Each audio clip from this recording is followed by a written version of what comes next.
Mesdames, Messieurs, c'est un plaisir de vous retrouver à ce rendez-vous de l'information Eden Info Soir. Bienvenue et voici les titres. Célébration ce mercredi de la Journée mondiale des sols au Bénin. L'événement a été célébré à travers un atelier scientifique au campus d'Abomey-Calavi. Nous en parlerons dans ce journal. La présidente de la République d'Estonie, son Excellence, Madame Kersti Kaljulaid, est arrivée au Bénin dans la nuit de ce mardi 4 décembre. Il s'agit d'une visite officielle qui va s'achever ce jeudi. 5 décembre 2013, 5 décembre 2018, cela fait 5 ans que l'icône de l'Afrique du Sud et du reste du monde, Nelson Mandela, a quitté ce monde. Nous en parlerons également en été-actualité. Voilà pour le sommet, la suite c'est maintenant.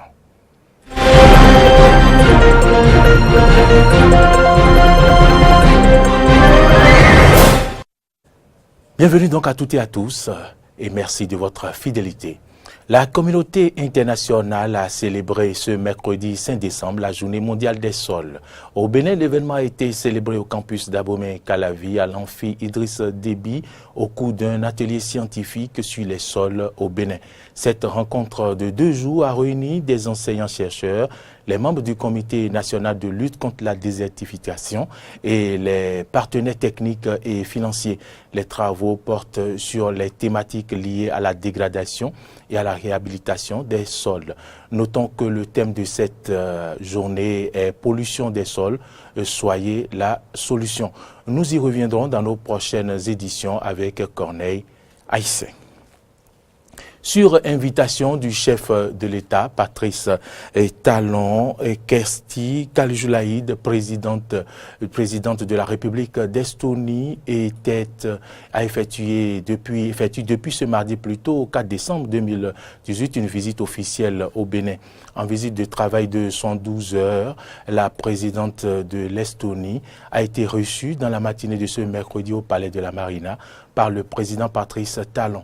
Les deux parties ont convenu de dynamiser leur coopération bilatérale à travers les domaines technologiques, scientifiques et culturels, de promouvoir des échanges économiques et commerciaux, de favoriser l'exportation de sociétés estoniennes au Bénin grâce à l'amélioration du climat des affaires et de conclure un partenariat d'expertise pour la réalisation de projets numériques identifiés dans le but d'offrir aux citoyens les services publics plus efficaces, coopératifs, sécurisés et transparents. Il y a eu la signature du mémorandum d'entente relatif aux consultations politiques entre les ministères des Affaires étrangères des deux pays. Une première dans l'histoire des relations bilatérales entre l'Estonie et le Bénin.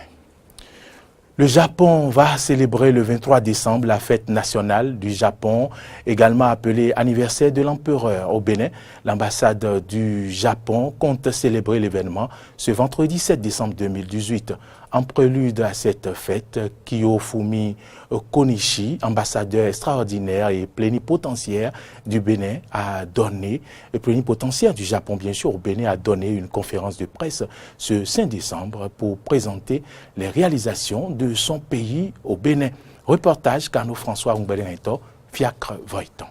La fête nationale du Japon prévue pour être célébrée le 23 décembre, jour anniversaire de l'empereur, sera commémorée plus tôt ce vendredi 7 décembre 2018 au Bénin. C'est ce qu'il faut retenir de la conférence de presse de l'ambassadeur extraordinaire et plénipotentiaire du Japon au Bénin, Kiyofumi Konishi, ce 5 décembre 2018. À cette occasion, il a présenté les grandes réalisations de son pays au Bénin au titre de l'année 2018. Il a été signé l'échange de notes portant sur l'assistance alimentaire de l'année fiscale 2018, dont le montant total s'élève à 300 millions de yens japonais, soit environ 1,5 milliard de francs CFA. La mise en œuvre de cette assistance est en cours. Par ailleurs, les travaux d'autres importants projets financés par le Japon au Bénin ont été achevés cette année. C'est dans cette perspective qu'il y a eu la cérémonie d'inauguration le 24 août 2018 de l'hôpital d'Alada dans le cadre de l'aide financière non remboursable. Croyez-moi, mesdames et messieurs, que cet hôpital, dont le coût de construction s'élève à environ 9 milliards de francs CFA, vient combler le vide des services de santé dans le département de l'Atlantique et contribuera à l'essor du système sanitaire du pays. Des actions sur le plan culturel sont également à noter. Récemment, au mois d'octobre, 3 musiciens japonais de Todoroki ont animé un concert au siège de Vitièvre à Cotonou avec l'artiste béninois Marcel Paris.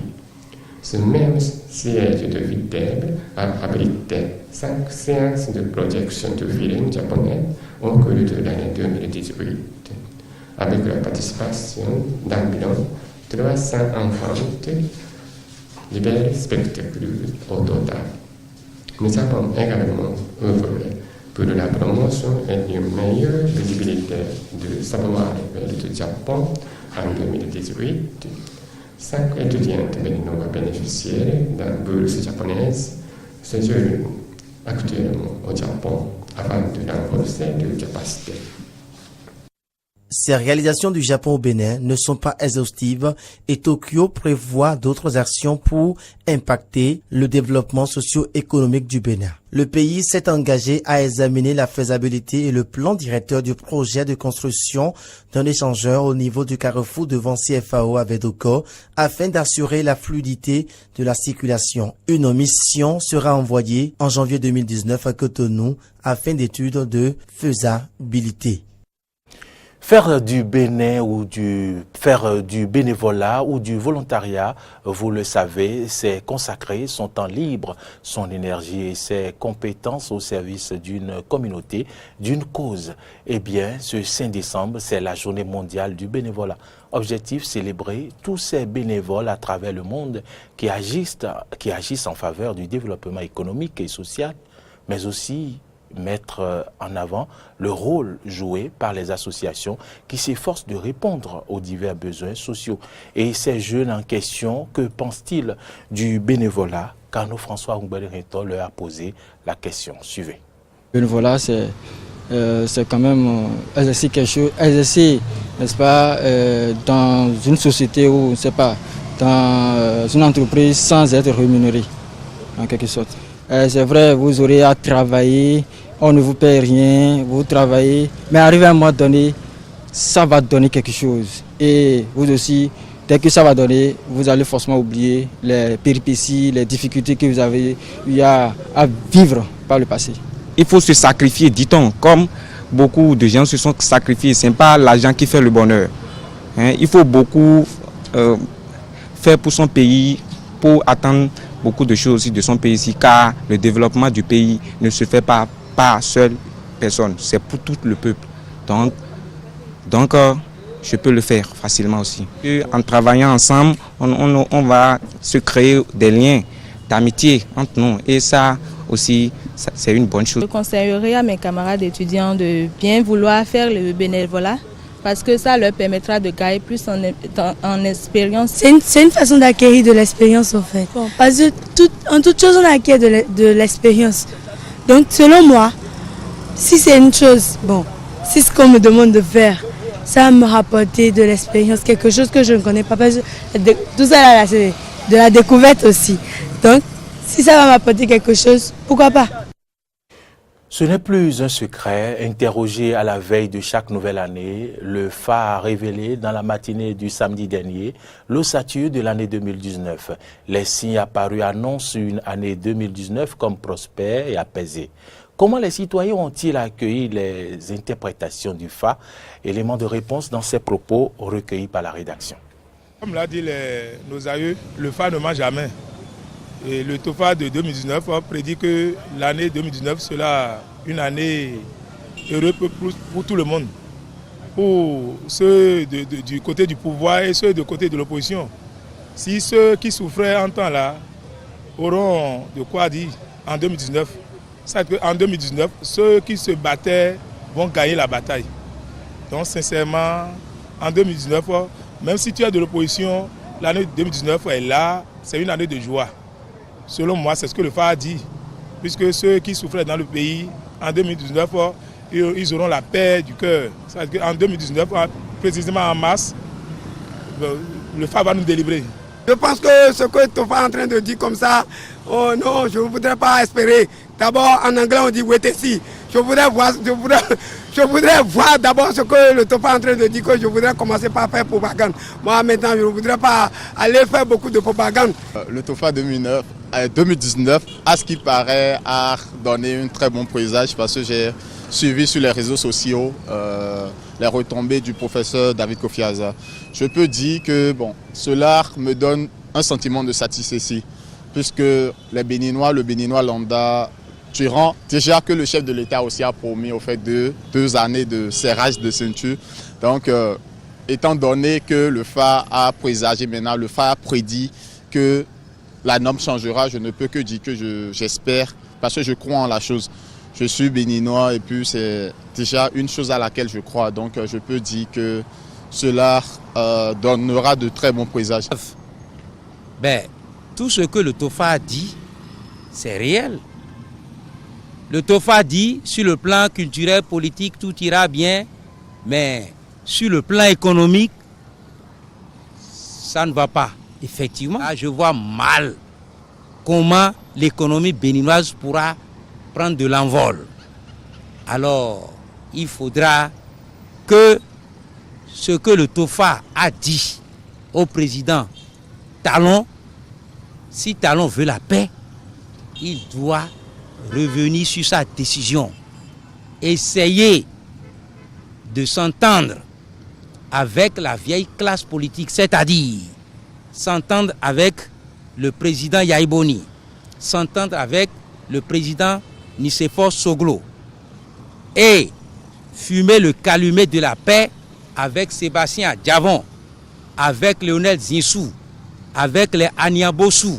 Si tous ceux-là reviennent à de bons sentiments avec le président Talon, je crois que l'économie du pays va redémarrer sur des chapeaux de roue. Nul n'a le devoir d'effacer une page de l'histoire d'un peuple, car un peuple sans histoire est un monde sans âme, dit le professeur Kizerbo. C'est par ce devoir de mémoire que nous poursuivons ce point d'actualité. 4 décembre 1958, 4 décembre 2018, 60 ans déjà que la République du Dahomey, actuel Bénin, a été proclamée. La rédaction d'Eden TV s'en souvient. Que retenir de ce jour mémorable de l'histoire de notre pays? La réponse avec Fréjus Seoul. Entre 1946 et 1960, le Dahomey connaît une floraison de partis politiques. Souroumiga Apiti, député maire de Porte-Nouveau, Justin Aromandegbe ou Émile Derlin-Henri Zinsou s'imposent comme les figures dominantes de la vie politique locale en vue de l'autonomie ou de l'indépendance du Dahomey. De Gaulle décide donc de trancher dans le vif. Il organise le pouvoir en France, le pouvoir français, et en profite pour se dire quelle sera la part du peuple, des peuples africains d'Afrique noire. Ce qui va le conduire à réorganiser le pouvoir colonial, c'est le référendum gaulliste du 28 septembre 1958. Le Dahomey, alors État de l'Union française, vote oui au référendum du 28 septembre 1958 et devient un État de la communauté française. En 1958, le 4 décembre 1958, nous est créée la République du Dahomey. Souroumiga Apiti devient président du conseil de gouvernement. Il bénéficie d'une très large majorité avec le Parti progressiste dahoméen PPD, fondé en 1958 et rassemblant le Parti républicain du Dahomey PRD et d'anciens membres de l'Union démocratique UDD. La nouvelle République du Dahomey est d'abord tentée de s'allier au Sénégal, au Soudan français et à la Haute-Volta au sein de la Fédération du Mali. Désapprouvé par la France, ce projet échoue. Le 17 janvier 1959, la création de la Fédération du Mali, à laquelle participent les parlementaires du PPD, provoque son éclatement. Magaye Apiti s'oppose au projet de la Fédération et reconstitue leurs partis respectifs, le RDD et le PRD. C'est donc en ordre dispersé que se déroulent les élections à la première Assemblée nationale dahoméenne les 2 et 23 avril 1959. L'entre-deux-tours est marqué par la démission de leur poste ministériel d'Alessandra Dandé, de Louis Ignacio Pinto et d'Émile Derlin-Zinsou qui entendent montrer leur attachement à la fédération. Mais aucun parti n'obtient la majorité à l'issue des élections qui donnent 28 sièges au PRD, 22 au RDD et 20 à l'UDD-RDA. Un gouvernement d'union nationale est donc formé avec Souroumiga Apiti à sa tête. Le 21 mai 1959, Apiti démissionne. Avec le soutien des élus de l'UDD-RDA, Hubert Maga le remplace. Sans majorité, Maga parvient tant bien que mal à se maintenir. L'élection à la présidence de la République du Dahomey entraîne la formation du Parti des nationalistes du Dahomey, PND, qui regroupe le PPD de Zinsou et le PRD d'Apiti. Mais soucieux de barrer la route au PPD, l'UDD-RDA soutient la candidature d'Hubert Maga qui est élu premier président du Dahomey le 26 juillet 1960 et proclame l'indépendance du pays le 1er août de cette même année en présence de Louis Jacquinot qui représente la France. La classe politique fait voter donc le oui. La jeunesse africaine était pour le non. La Fédération des étudiants d'Afrique noire en France, l'Union générale des étudiants d'Afrique occidentale à Dakar, l'Union générale des étudiants et élèves dahoméens à Cotonou, prônait le non au référendum et la volonté d'aller à l'indépendance.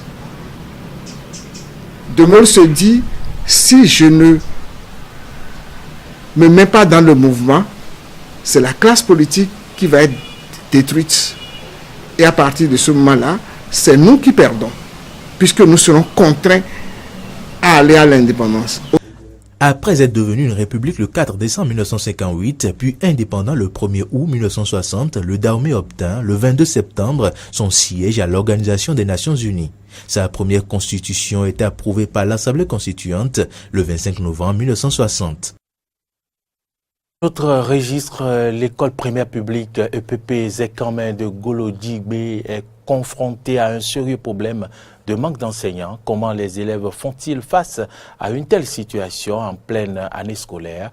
Quelle solution palliative a-t-on trouvé aux élèves? Reportage.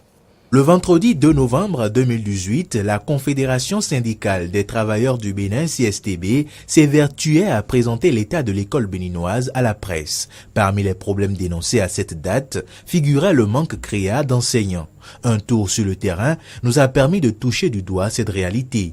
Ici, nous sommes à l'école primaire publique AEB de Golo-Zekamen, dans l'arrondissement de Golo-Djibé, commune d'Abomey-Calavi. Nous n'avons pas le nombre d'enseignants qu'il faut pour notre école. Je prends le groupe A que je dirige. Nous devons être 6 sur 6. Et depuis près de 4 ans, on se retrouve à 4 sur 6. Et vous prenez le groupe B, c'est une école à 6 classes. Mais il n'y a que 2 enseignants pour les 6. Donc au total, on devait avoir dans notre école 12 enseignants pour le complexe. C'est un complexe A et B. Mais il s'est fait que c'est la moitié que nous avons. Donc nous sommes 6 sur 12. Face à cette situation, les directeurs des 2 groupes de cette école ont trouvé une parade pour permettre à tous les écoliers d'avoir un enseignant. Et au début de l'année, nous avons commencé chacun par diriger son école. Mais on s'est dit que la tâche ne serait pas aussi facile. Et on a décidé de fusionner. Donc on a le maître qui garde le CI, garde le CIA et le CIB. Celui qui garde le CP, garde le CPA et le CPB, ainsi de suite jusqu'au CM2. Voilà comment nous avons réfléchi pour pallier à ce manque criard d'enseignants dans nos écoles. Une solution de fortune qui, en voulant régler un problème, en crée un autre, puisque désormais, les enseignants sont confrontés à une situation de sureffectif des classes avec ses corollaires. Les enseignants en appellent à des mesures urgentes et concrètes. C'est de tout faire pour qu'on ait le personnel en grand nombre, pour que tous les enfants du Bénin puissent bénéficier de ce droit-là, qui est un droit constitutionnel. C'est mon souhait. Un souhait qui pourrait se concrétiser en 2019 avec le budget du ministère des enseignements maternels et primaires qui passe de 106 à plus de 114 milliards de francs CFA. 5 décembre 2013, 5 décembre 2018, nous sommes en interactualité. Cela fait 5 ans que l'icône de l'Afrique du Sud et du reste du monde, Nelson Mandela, a quitté ce monde. En ce jour anniversaire de son décès, Eden TV se souvient de ce vaillant homme. La justice française autorise l'extradition de François Compaoré vers le Burkina Faso, où ce frère de l'ancien président déchu Blaise Compaoré est mis en cause dans l'enquête sur l'assassinat du journaliste Norbert Zongo en 1998. La Cour d'appel de Paris a donné son feu vert à cette extradition à laquelle le parquet général s'était déclaré favorable. Sa décision est encore susceptible de faire l'objet d'un pourvoi en cassation et pour être effective, l'extradition doit également faire l'objet d'un décret gouvernemental. Allons au Ghana présent où elle est présentée comme l'un des meilleurs endroits au monde pour sa biodiversité, mais la réserve forestière de la chaîne de montagnes Atewa au Ghana est menacée par l'exploitation du bauxite. Suivez ce reportage. Sous la canopée de la réserve forestière de l'Atewa, certains animaux en voie d'extinction sont toujours en liberté. Mais son sous-sol contient aussi d'importantes réserves de bauxite, ce minerai rouge indispensable pour la fabrication d'aluminium. Le Ghana a signé un accord de plusieurs milliards de dollars avec la Chine pour exploiter le précieux minerai en échange de projets d'infrastructures. Dans la région, l'exploitation illégale de l'or a déjà fait des ravages. Nous allons vers d'énormes problèmes parce que l'exploitation du bauxite, ce n'est pas comme celle de l'or.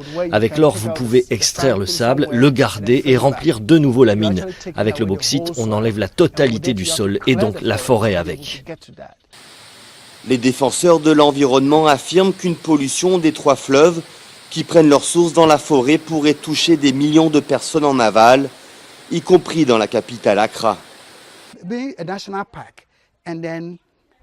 Construire un parc national et développer des activités touristiques ici nous aiderait davantage que des mines de bauxite.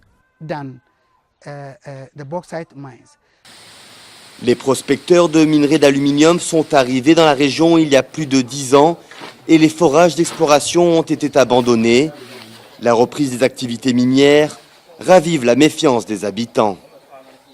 Il n'y a pas de travail. Nous voulons donc que l'exploitation du bauxite commence. Moralement, nous souhaitons qu'elle le soit pour que nous ayons des emplois. Le président du Ghana est originaire d'un village avoisinant la forêt. Le développement économique des zones rurales est l'une de ses priorités, mais de nombreuses voix s'élèvent pour l'empêcher d'atteindre cet objectif qui se fait selon eux au détriment de l'environnement. Dans l'immensité du grand large angolais, le Kaombo North pompe son brut. Vu de l'extérieur, le dernier né des navires du pétrolier Total est un monstre avec son pont de 330 mètres et sa torchère haute de 110 mètres. Mais à l'extérieur règne un monde de promiscuité où chaque mètre carré compte. Reportage. Sous ses allures de monstre des mers, le dernier né des navires Total offre un spectacle impressionnant. Avec ses 330 mètres de long et une torchère qui culmine à 110 mètres de haut, le Kaombo Norte extrait du pétrole à plus de 2000 mètres de profondeur au large de l'Angola. Mais à l'intérieur, les dimensions sont tout autres. L'espace personnel est quelque peu réduit pour la centaine de membres d'équipage. En ce moment, nous avons beaucoup de monde à bord, c'est la phase de démarrage. La plupart des lits sont occupés. C'est donc étroit, mais c'est assez confortable et neuf, alors ça suffit, je dirais. Et lorsque chaque mètre carré compte, cuisiniers et agents d'entretien jouent un rôle clé dans le bon fonctionnement du navire. Avec 23 nationalités différentes et autant d'exigences alimentaires, on n'a pas le temps de s'ennuyer derrière les fourneaux. On travaille beaucoup ici. On a trop de pression. Mais c'est un défi et mon objectif est de satisfaire tous mes clients. Sur le Kaombo Norte, les journées sont longues et intenses et les loisirs sont rares. Mais pour autant, l'isolement et les conditions de travail difficiles n'effraient pas ces marins un peu particuliers. On passe à côté des dates importantes, la famille, les anniversaires et tout le reste. Mais on a une certaine liberté quand on est à la maison. On a 28 jours pour faire ce qu'on veut. On peut se reposer, voyager. Quant aux femmes, elles ne sont qu'une poignée à bord, mais toutes assurent y avoir trouvé leur place. Je le dis à toutes mes collègues parce qu'ils pensaient que cet environnement n'était peut-être pas adapté aux femmes, etc. Si vous pensez que l'offshore n'est pas fait pour les femmes, regardez-moi, j'y suis et je m'y plais. Une petite bulle loin du monde et des siens. Et pour certains, le meilleur job du monde. Ce journal se referme. Nous avons eu du plaisir à vous le présenter. Merci pour votre fidélité. Bonne suite de nos programmes en compagnie de Eden TV.